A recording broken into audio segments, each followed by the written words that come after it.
This video is brought to you by Miniature Market. Thousands of board games, discounted prices, miniaturemarket.com. Hello my friends, the Game Boy Geek here. As you may know, I am a musician, I'm a music producer, I'm a saxophone player, and some of the fun things to do is create a set list for an upcoming show. And looking at it as you're getting it ready. And when I go to other people's shows, I love kind of sneaking up to the stage and trying to get a sneak at the set list. And it's something that we give away at the end of our shows to our fans. It's such a cool thing. And in that perspective, when you look at the set list, it's what's being played that night. Well, taking that theme, that music theme back, into my video series here, I'm going to be going over my set list from last week, which essentially is all the videos that I put out. So let's look at this. This is a preview for Sixes. It's for Eagle Griffin Games, and it's on live Kickstarter right now. And this is a party game for, I believe, 3 or more players, but it really shines with 6 or more. And this is sort of a cross between, say, categories, where you're trying to come up with unique words for different clues, and also sometimes playing sort of a match game where you're trying to match everybody else, and there's a lightning round as well. In that same Kickstarter, I did a different video for another game they're offering there called 11s for 1. This is a solo game that is about, getting ready for a tea party.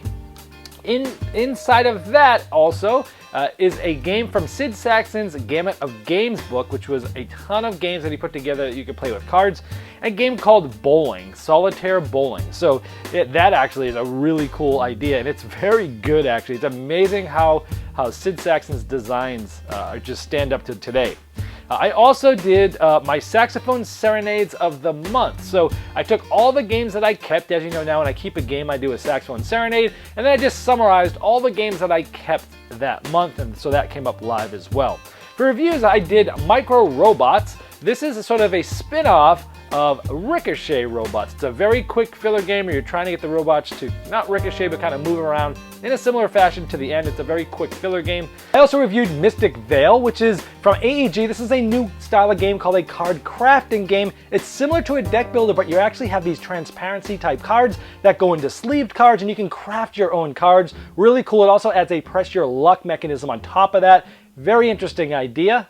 The next one is Escape from Aliens in Outer Space. This is the Ultimate Edition from Osprey Games. It has nice, great components, fold-out dry erase boards and such. In this game, it is a hidden movement game where everybody is moving in a hidden fashion, and you're not sure whose team you're on, the humans or the aliens. It's very tense, and it's just an amazing experience. And finally, Captain Carcass. This is a reskin of a popular game that made my 2014, I think, top 10 of the year, Dead Man's Draw. So essentially it's the same game, just reskinned, and that was a review there.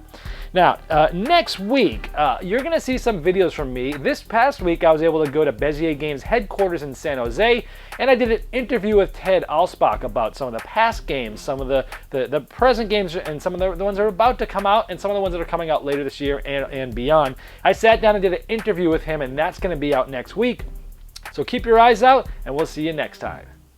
This video was sponsored by Miniature Market's Review Corner. The Review Corner features podcasts, video, and written game reviews by gamers for gamers. Miniature Market, the online gaming superstore. Thousands of board games, discounted prices. Check them out at miniaturemarket.com. I'd like to thank each and every one of you for backing me on Kickstarter and making this season become a reality. I'd like to especially thank those here that have backed me at the credit level. Now, these video reviews are also available by audio on our podcast. It's the intros and the final thoughts on GameBoyGeek.com. Click podcast.